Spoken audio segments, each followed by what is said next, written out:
Okay, so Be'ezras Hashem, tonight we're going to be continuing our series of shirim on the inner world of trauma. And tonight is going to be a continuation of sorts from the shir on language, where we find ourselves in that post-traumatic growth-oriented space of language, where language has lost its original purity, its original unity. But in the breakdown of language, in the breakdown of the words, in the shattered houses, or those batim, what we came to uncover once again were those osios machimos, were the fact that it was the letters themselves that would rebuild and give us the ability to form our experience once again, to live through language as speaking creatures, to endow meaning and order to the chaos of our lives. And what we're going to talk about today, Be'ezras Hashem, is the relationship that we have to time and that time has to us, especially the question of trauma and time, the time of trauma or the trauma of time itself. And we're going to try and understand what it is about time that makes trauma what it is, and what it is about time that allows us to elevate ourselves back up once again from that shattered world of post-trauma. Now, like everything, we have to go back to the beginning and back to before the beginning. When we look at Bereshis bara Elokim, when the Torah, when HaKadosh Baruch Hu describes the entry point of reality, it's Bereshis, in the beginning. In the beginning, Bereshis bara Elokim es hashamayim v'es haaretz, there's a sense that things have always already started. Bereshis, in the beginning, is the sense that there was something that took place prior to the beginning, then the beginning happened, then we reflect on the beginning with the word Bereshis. And when we say this is what happened in the beginning. So already at the outset of creation, in its ideal form, we already see a lag, a distance, or a divide, however so slight, between the experience itself of the beginning and our encounter with the beginning through the tools of language and logic. Because by dint of the fact that we are aware of it, that we are aware that there is a beginning that took place, it's always already after the actual event of the beginning. Because to be human, to be something that is reading a text, to operate in a world after HaKadosh Baruch Hu has decided to be Mitzamtzim himself, is to always exist with a lag, however so slight, a distance, however so slight, between the event itself and our experience of the event, and how we reflect on the event. That in order to reflect, in order to look backwards towards that which took place, we have to always be standing from a perspective of the future, where that thing has already happened. So even before the breakdown of human experience, even before Adam and Chava shatter the world of the Eitz HaChaim, the world of pre-knowledge where everything is clarified, we see that the mere existence of the world brings into focus the natural lag in time that human beings will always already be caught up in. To be human means that we cannot experience things in their immediacy. To experience something in its immediacy as it is taking place, to be fully conscious of that which is taking place, is a pure experience without any reflection. It is simply being present in that moment. Language is always post-reflective. It's always looking back on something that has happened already. And so when we say Bereshis bara Elokim, when we're referring to the origin, when we're referring to the beginning of things, we are always already caught up in a place after the beginning has ended, and we're trying to apply labels or definitions to try and understand what that beginning was. One of the elements or one of the natural outcomes or the outgrowths of such a reality of time where the event in and of itself and our understanding of the event is always slightly off kilter, is always slightly disunified, we see in the next pasuk is V'ha'aretz haisa toihu v'voihu v'choshech al pnei tahaim v'ruach Elokim merachepes al pnei hamayim. Even before Adam and Chava, even before human beings bring about the fallibility and the descent away from the ideal of things, we see that the pristine nature of creation was already in a state that was non-ideal. Because at this point, after the lag of time, after we recognize that our only access to the beginning of things is by dint of a perspective of it having always already ended, Bereshis, that's something that happened. We find and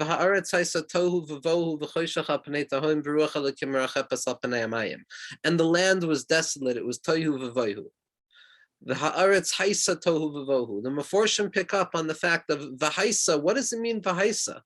Why are we speaking in a tense of past tense, that the land was desolate and void? We're speaking about things that are seemingly happening for the first time. So why refer to it in a past tense as if it is something that has always already happened? And Rashi picks up on this, and he quotes from the Sefer HaBahir, one of the pre-original texts of Jewish mysticism, which brings up the same question of what does it mean, Haisa? What does it mean that the land was always already desolate? And what it means is that Haisa mekadmat dana. It happened already. The chaos, the disunity, the bubbling sense of not knowing what is up and what is down was always already present. It always already happened, and our conscious awareness of it, our awareness of the fact that things are bubbling overboard and things are chaotic, is always post facto, is always after the event itself has taken place. The Leshem Shavai V'Achalaim picking up on this belated awareness of things, this notion of haaretz haisa tohu v'vohu, that the land already was desolate, beckoning into our minds the fact that something has always already taken place, something has broken, and we're not even sure when it broke. We just know that our consciousness is always already after the breaking. And the Leshem Shabbat V'Chalaima, in identifying the Olam HaTohu, the world of chaos, with the world of the shattered vessels, which, as we said, was the primordial trauma that gives birth to reality, the Leshem says as follows. But what we have to know with regards to the death of these kings and their shattering and all of the events that go along with them and all of the symptoms and outcomes that emerge afterwards, this is referred to as the world of chaos. And this is the secret of what's written in Parshas Bereshis in the second pasuk, V'ha'aretz haisa tohu, and the world was always already chaotic. V'amru b'sefer HaBahir, and it's brought down in the Sefer HaBahir, my tohu, what does tohu mean? Davar hametahe b'nei adam, something that confounds and confuses the human mind. Kinase ha'adam toyhu mishtoimim al inyan shenasabo, because when the individual gazes at it, the individual looks at it, instead of understanding, instead of having some clarified grasp of things, what they come to understand is that I have no grasp whatsoever, and I'm thrown into a space of questioning and instability. The Amru Sham Oid, and the Sefer HaBahir continues and it says, the Haaretz Haisa Tohu, and the land was desolate. Ma mashma Haisa, what does the past tense mean here? We're speaking about the origination of events. How could it be that we're speaking about something that has taken the past? So the answer is Shekvar Haisa, it already happened. V'chein b'Zohar HaKadosh, and so too in the Zohar HaKadosh, Haisa Daika Mekadmatana. And the land was desolate, it means that it happened earlier. When did it happen? It happened in a place that is beyond our conception. It happened in a time that was so ancient, not because it's far away from us, but because it rests just outside of our conscious awareness.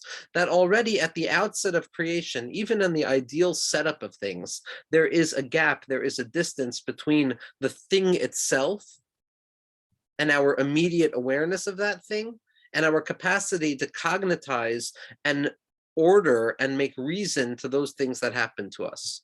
Meaning to say that human consciousness, as creatures in a world that is created, is always already reflective. We're always already looking back towards something that has already taken place. What took place? How did it take place? We're not quite sure how it took place, but human consciousness is marked by a lag in time. It's marked by a distortion between the thing that has taken place and our awareness of that thing taken place, so that even in our closest memories of things that have just happened in their immediacy, there's always going to be the distance between the post-reflective experience of looking back on what has happened to me and the event itself, which exists in its purity beyond my capacity to understand it.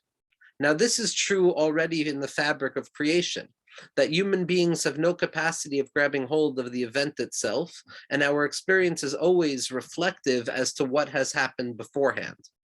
Let us now see what happens when human beings get involved, because this is going to be where the traumatic kernel of time really affects us. So the fact that the world was created, that things were always already outside of the purview of our ability to grasp the immediacy of them, and therefore we're always reflecting on things as if it happened already prior to our awareness, prior to our knowledge. Nevertheless, the human experience prior to the Chet of Adam HaRishon was one where there was a lack of self-consciousness. Yes, there was a lag between things in their essence and the human being's capacity to grasp it and cognitize it and form neat categories of understanding.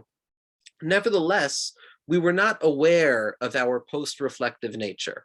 We were not aware of the fact that as human beings, things are always taking place in our minds after they have actually taken place in reality, even if the distance between the event and the reception of the event is so imperceptible that time can't measure it.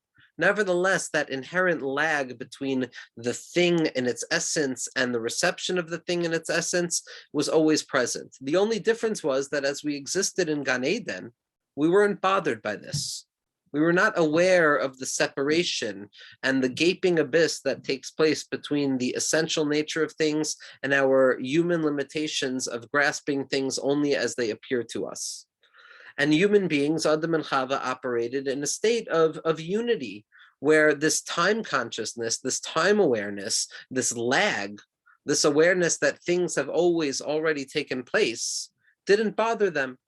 If we look in the Nefesh HaChaim, if we look in the Rambam, if we look in all of the Rishonim and the Achronim, especially as seen through the lens of the Nefesh HaChaim, Rav Chaim Volozhiner, with regards to what the Chet of Adam HaRishon was, it was an entrance from purely objective reality of truth and falsehood into the birth of subjective experience, where the categories of true and false now melted into good or bad or right or wrong, meaning they were now colored by human experience, which means that the partaking of the Chet of the Eitz Hadas, engaging into that world of disunity and distortion and all of the various levels of up, down, right, left, middle, outside, is the birthplace of the human being's awareness of the fact that things have always already happened.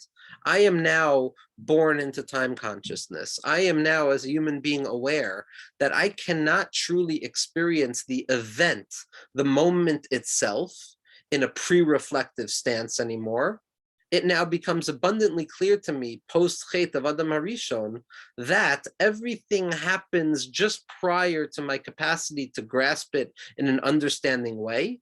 And so when I'm reflecting on it, it's something that has always already taken place right before my capacity to experience it. Almost as if I have arrived onto the scene of the event ever so slightly late, and had I been ever so slightly early, I would have merited to experience the event itself, without reflection, without commentary, but simply a pure experience.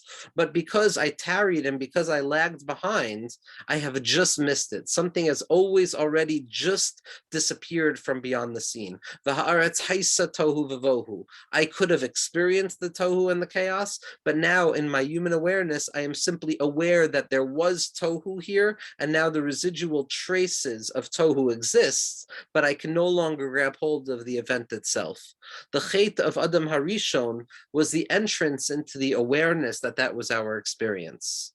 The Ramchal, in his Perush on Adir Bamarom, explains this more so than many of the tzaddikim.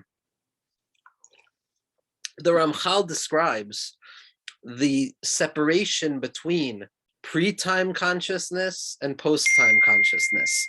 That pre-time consciousness, everything was ever present. There was no distinction necessarily between past, present, and future, because all that existed was what was right in front of me at this moment. In the language of the Ramchal, all possibilities existed at the very same moment, and all of them manifested in the very same moment, in spite of the fact that the human mind was incapable of grasping it, meaning that life happened. There was no disability in our ability to relate to life, to process life. Life just flowed naturally without our subjective reflection on it, but it took place objectively. So if something was cold, I experienced cold. If something was hot, I experienced hot. But there was no reflection on what does cold mean to me, what does hot mean to me, what took place here. After the Chet of the Eitz Hadas, what we enter into is what is referred to as Chaye Sha'a, life of the hour, life that is cut through with time awareness. And in time awareness, only one thing can happen at once. I am aware of what is taking place in front of me right now, but by being aware of what is taking place in front of me right now, I have naturally forgotten what has taken place before that moment, and I have let go of my ability to be aware of what's going to happen in the next moment. And in this hyper focus on the moment in front of me to the exclusion of the past or the future, that's the birthplace of anxiety. It's the birthplace of fear. It's the birthplace of dread. It's the birthplace that, oh my goodness, if I'm not paying attention to what has happened in the past, it might get lost. I might forget it. I might lose a grip on it. The notion that things can be lost forever simply because my mind is not focused on it. I become uncomfortable with regards to the relationship to the unknown future, and I gives birth to that anticipatory anxiety of what might happen next. And so the time consciousness that is born out of the Chet of the Eitz Hadas is this awareness that I am simply always only able to grasp what is taking place in this moment. And this moment is always a little bit after the event actually takes place. And in this post-Chet of the Eitz Hadas perspective, the human mind becomes bothered by our inability to grasp things in their essence. We become very aware that when trying to reflect on what is bothering us, what has taken place in my life, what has taken place in my experience, and instead of remembering an actual event, I am always caught and stuck in the splinter of memory where I can't quite recapture the exact contours of the moment. It's always an estimation. It's now a possibility of this was what took place, as opposed to an absolute knowledge of this is what took place. The Netziv, and this is an idea that we've spoken about numerous times, the Netziv says something absolutely incredible. The Netziv says that prior to the Chet of the Eitz Hadas, one of the essential categorizations of human experience was the notion of v'lo yisboisheshu. We were not ashamed. There was no self-consciousness that gave birth to this perspective that there's something wrong with me or there's something right with me. I simply experience things in a pre-judgment form, in a pre-reflective experience, where experience equaled experience, where the thing taking place and my conscious awareness of that thing taking place were taking place at the very same moment, simultaneously. Post the Chet of the Eitz Hadas, we enter into a place of Bushah, we enter into a place of shame. We enter into that place of boishesh. And what the Netziv says, what Rav Naftali Tzvi Zev Berlin tells us in his commentary on the Chumash, is that we have to redefine what the word Bushah means for ourselves.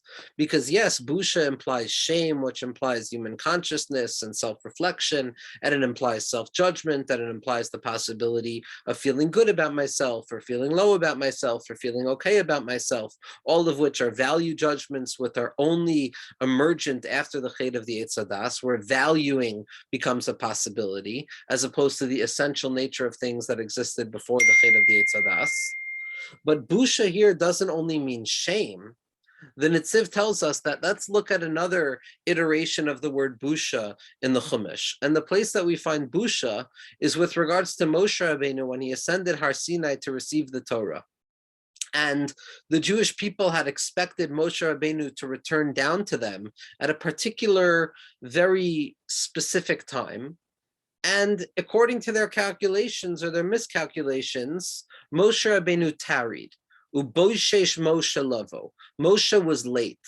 Moshe didn't arrive at the predestined time that he had stated he would arrive at, but he tarried and he arrived a little bit after when he was expected to arrive.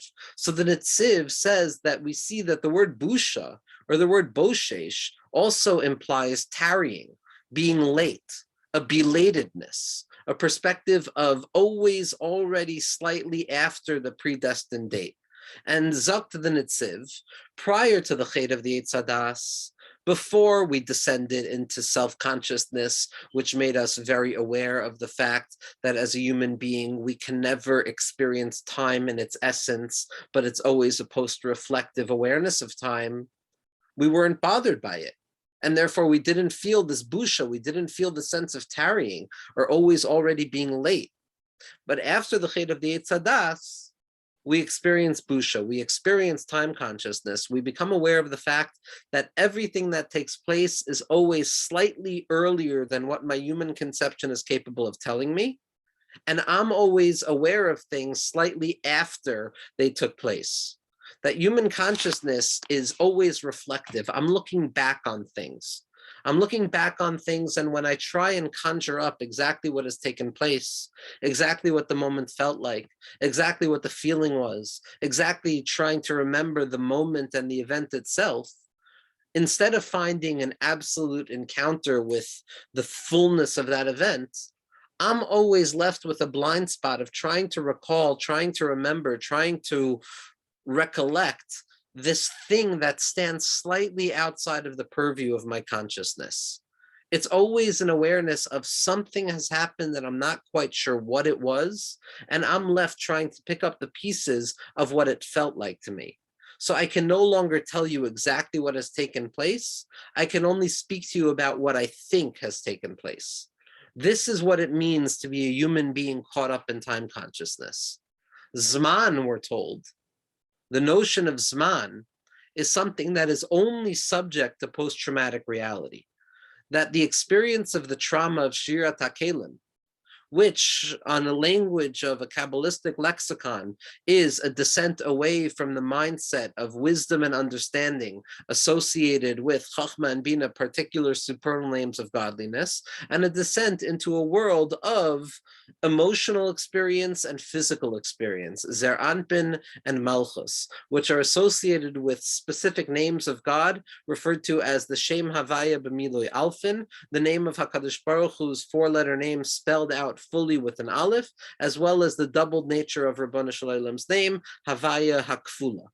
And what the gematria of those names are Ma and Ben, 45 and 52. When you add 45 and 52 together, which represents that post-traumatic reality of after the Shvira, what we find is the gematria of Zman.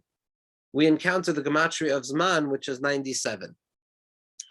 That Zmaniyut, this awareness of time, or time awareness of being caught up with the fact that things have always already taken place prior to my emergence on the scene, and the birth of my consciousness is always looking back on something and trying to recollect the missing pieces, to put the pieces back together, to have a clear understanding of what has happened. That is a post-traumatic symptom. And what comes along with Zman, what comes along with time consciousness, is also a sense of deep responsibility, of hazmana, of being called, of a certain bureaucratic sense of having been summoned to something. It's a sense of being responsible. It's a sense of there's a demand, there's an urgency in the moment, but I don't quite understand exactly where that urgency is coming from. I know that there's a call calling me to do something. There's a hazmana, there's a zimun, there's some responsibility that I need to try and take care of, that I need to try and manifest. But when I try and actually understand exactly who is calling or what that call is, I find myself at the end of the day, no matter how far back in my mind I can go, I find myself caught up in that blind spot of not being able to traverse that infinite gap between my experience of something and the event in and of itself. This is what it means to be a human being stuck in time consciousness, to tarry, to lag, to always already be late for something that has already happened. Now, when we look at trauma, when we look at either the lowercase t traumas of our lives or the capital T traumas of our lives, One of the things about a traumatic response or a traumatic episode is that it marks a new beginning of our awareness, that our lives before the trauma were oriented towards a particular origin point, whether it's the earliest memory a person has, or whether it's the earliest imagination that a person has. I have a flimsy yet firm starting point from which I start my experience. And I can trace back the contours and the events of my life to that particular origin point. What a trauma is a sudden departure away from everything that I've known, where what I have come to expect or what I have come to understand as thematizable in my life is shattered open, it splinters open, and I no longer have any access back to that original, innocent security of absolute knowledge. And the trauma represents a new beginning, where time in my life is now oriented back to the traumatic event. That traumatic event becomes the second birth for myself. It becomes the thing that gives birth to my new time awareness, to my new history. And when a person is trying to contemplate what the trauma was, when a person is experiencing post-traumatic symptoms, whether it be anxiety, whether it be obsessions over control, whether it be a fear of being imperfect, which gives birth to an incessant desire towards perfectionism, whether it is a post-traumatic stress, whether it is a physiological symptom that's taking place, very often what a therapist or a health practitioner might do, or any type of guide might do, is to try and ask the individual, identify the event. What has taken place? What affected you so terribly? But what they fail to recognize is that the nature of trauma is the impossibility of identifying the event. I know vaguely that something has taken place. I know vaguely that there is something, some point in my history where things broke open and split open and melted. But as far back in my memory as I try and go, I can't quite grasp the specific details, the specific reality of that event, because my consciousness is always already caught up in a post facto reality. It's post-reflective. It's always something that has already happened, slightly outside of the purview of my capacity to grasp things in their absolute nature. That I live my life in the perspective, V'yehi acharei hadvarim ha'ela, that things happened already. Something took place. What took place? That's going to always already be caught up in human speculation and calculation. I simply know that there were devarim that have taken place. And so when trying to secure with absolute knowledge the event that has taken place, I find that all I find is more and more confusion. In psychiatric and psychological literature, this is referred to as the belated response to trauma, which was defined later on in second generations of psychoanalytic French theory as afterwardness. That belatedness implies that my human consciousness is always already late to the scene. That I, who experienced a particular event, whether it be a lowercase t trauma or a capital T trauma, something that has torn my expectations asunder, when I try and reflect on what has taken place, and again, reflection for the hope of absolute knowledge would be the tool necessary to understand what has taken place, process what has taken place, and move forward from what has taken place. If I could cognitize, if I could thematize and understand clearly and definitively what has happened in my life that has torn me asunder, then it would no longer be affecting me in such a traumatic way, because I would be able to look at it as an event that has taken place with absolute certainty, and I can move forward from there. But the tangled up in blue that takes place as the result of the trauma is that as close as I come to understanding the specific event, I will always already be caught up with an element of doubt, trying to understand what exactly happened here. I cannot retrieve the original event. And so our post-traumatic awareness is always with a sense of belatedness. I have arrived a little bit too late towards the scene. They have already cleaned up the mess that has taken place, leaving me to only speculate and possibly try and guess or estimate what has taken place. This notion of afterwardness, this notion of I can only understand the events that have torn me asunder or that have pushed me away from my stability from a perspective of something has always already happened, of v'haaretz haisa tohu vavohu, or that it happened already. It happened, it's mikvar, it took place already. This is what gives birth to so many of the difficulties and the instabilities of what it means to be a human being. Let's think for a second about Avram Avinu. Avram Avinu encounters one of the 10th trauma, perhaps, which was the Nisayon of Akedas Yitzchak. And the opening to the Nisayon of Akedas Yitzchak was Vayhi Achar Hadvarim Ha'ela. And it was after these things. After what things? What took place? What happened? What was the precedent? What was the space and the shape and the ground upon which the Nisayon of the Akedah, the trauma of the Akedah, was born out of? The Torah is not specific about what took place. And if you look at Rashi and you look at the commentators, Rashi doesn't do much help, except in the lack of Rashi's help, he's really giving us an inkling into the nature of our relationship with the past. Rashi says this was either the Satan coming to HaKadosh Baruch Hu unbeknownst to Avram Avinu, or it was a specific event. Meaning, the notion of Achar Hadvarim Ha'ela is always going to be caught up in the split possibility of, was it this or was it that? Rashi on Vayi Achar Hadvarim Ha'ela says, Yesh Omrim that it was this, Yesh Omrim that it was that. That's not simply symptomatic of the fact that we don't know what happened, but that is the very nature of what it means to reflect upon a past event that gives birth to a traumatic encounter. It's either this thing or that thing, but I can't know with absolute certainty.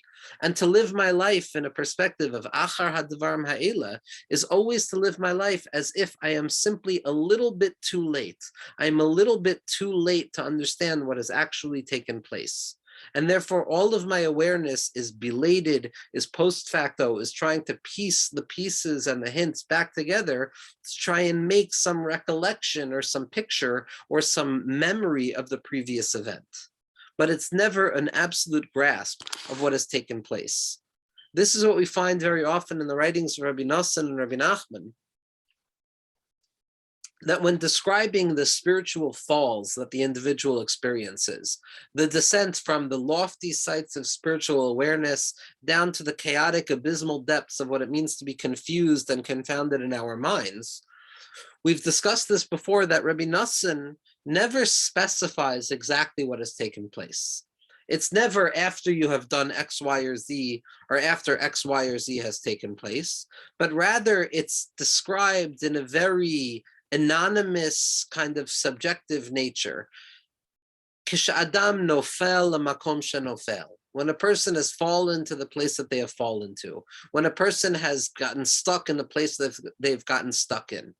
And this subjective, anonymous description of that which has taken place can frustrate our attempts of understanding exactly what the problem was. I can never be absolutely sure at which point things fell apart. All I know is that things fell apart and I'm struggling to put the pieces back together. If I only knew exactly what it was that tore things asunder, that broke things open and caused them to melt, at least I would know what I have to work on. But the post-traumatic awareness of time or human consciousness is that it's always already just an estimation of something that has already taken place slightly outside of our purview of time, leaving us struggling, leaving us trying to understand exactly how to move forward. This is what it means to be stuck in time. This is what it means to be an individual who is in the post-traumatic shards of time, where that zmaniyut and that hazmana and that being called and that responsibility leaves me feeling like I know that I'm responsible for something, but I can't quite put my finger on what I'm responsible for. When Freud was describing the early writings of trauma, when Freud was trying to convey the early understanding of trauma, he described an incident where something takes place to a child. There's an unfortunate event that is perpetrated against a child. And in this child's description of the event, what Freud records is that the child said, and the boy was being hit. And the boy was being hit. that the child himself who encountered the trauma in Freud's original recording of his trauma theory was incapable of reflecting on the fact that I was the person who experienced that event, but it was always removed from absolute consciousness. It was always post-reflective. It was always an estimated assumption. There was a boy being hit. There was something happening. I witnessed it from a distance, but I was not the individual who experienced the thing itself. And what that causes to us, what this confounding and confusing element of trauma, which disables us from being aware of that which is taking place at the immediate moment, always grasping at straws, trying to put pieces back together through our memory of that which always already happened, of Vayhi Achar Hadvarim Ha'ela, is looking back at the capital T traumas or the lowercase t traumas of our lives through the eyes of that little boy who was saying something took place to so-and-so, but it's always from a perspective of belatedness, of afterwardness. And what that does to me as an individual is as follows. If I were aware of an event actually taking place, if I were aware of that traumatic moment, of that breakage where things that were expected were suddenly revealed to be unexpected, then I would be able to grasp it in my memory at least. But because at the very moment of the event itself, however slight or however severe, there is always already a void or a gap between the conscious experience of it and the event itself, it is never as if I have actually experienced the moment itself. When a trauma takes place, I can't look back and say, this is the trauma that has taken place, because every time that I try and remember it, every time that I try to recognize it, I am experiencing that moment on a certain level as if it's the first time I've experienced it. Traumatic memory is so traumatic because I was not present in the traumatic moment, because I can't be present in the traumatic moment. The traumatic moment is the birth of the gap between presence and conscious awareness of that which took place. And therefore, every time I try and recollect or recall what has happened or what has taken place, whether it's the frustrations of day-to-day life, or God forbid, the capital T traumas of an individual's life, it's never some neat package of an event that has taken place and stop taking place. When I remember something, I am remembering a new part of it for the first time. I am uncovering more and more awareness of that trauma in real time. So by remembering that which has taken place, but I was always already too late to fully grasp what was taking place, I find myself re-encountering the moment over and over and over again, which is why traumatic memories are so different than the typical form of memory. When I'm remembering a trauma, it's not that I'm remembering a neatly understood event that I have placed in the history of my mind, but it's a recollection of that which took place. Vayhi achar hadavar me'ela, v'haaretz haisa tohu v'vohu, mekadmat dana. It's something that has always already taken place beyond my current post-traumatic consciousness, and therefore when I encounter it, I'm stuck once again in that event. Now, in order to try and understand a healthy way of moving forward from this torture of time, from this stuckness in time, from this inability to ever fully remember exactly what has taken place and to be caught up in that call that I don't know what is calling me, or that responsibility, but I know not towards what, or that speculation about what has taken place just prior to my conscious awareness of Vayhi Achar Hadvarim Ha'ela. We have to try and understand what the Torah, what a healthy mindset of redeemed time looks like. Because in order for us to break free from the repetitious cycle of continuously living out over and over that traumatic event which has happened just outside the purview of our consciousness, we have to learn how to stabilize time for ourselves. And to stabilize time is very simply to be present in time, is to recognize that past, present, and future are nothing other than the iterations of the present moment. And that in truth, things have happened. And in truth, time did take place. And in truth, the events of our lives, whether or not we're capable of understanding the specific contours of them, it is not my necessity or my responsibility to understand what has taken place in the past, or what is going to take place in the future, All I need to focus on is the present itself. And when I learn how to focus on the present itself, when I learn how to grab hold of time in all of its presentness, I learn how to quiet down the absolute need to recapture the specific events of the past. I learn how to overcome the tendency to want to control the future. And I allow myself to settle into the Rega itself.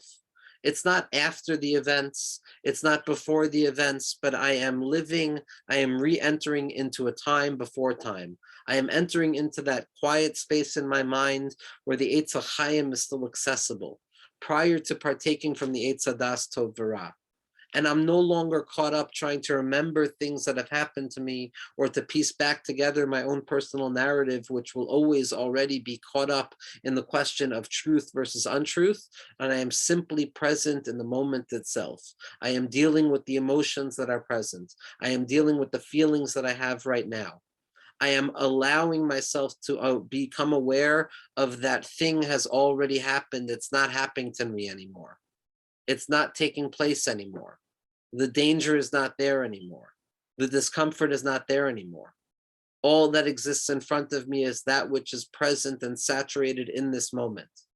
And this moment, as Rabbi Nachman teaches us and our tzaddikim teach us, is an opportunity. Every moment, irrespective of the past that has given birth to it, irrespective of the future that will be born out of it, is an opportunity for me to connect myself to the Hoveh, to the present of the saturating presence of godliness in this moment, to realize that Masha Haya Haya, that which was, ha'ikar lahatchil min haschala. I have to create new beginnings at every moment. I have to renew my life and renew my awareness of time and allow that flimsy grasp of experience to give birth to a perpetual renewal of the self, where I check myself and I say, what needs to be fixed from the past? What am I able to fix? What am I not able to fix? Let me fix what can be fixed. Let me let go of what can't be fixed. Let me check myself and become aware that I am safe right now. I am comfortable in this moment, and I allow myself to throw myself with absolute intensity into the moment itself. Hayom im bekolo tishma'u.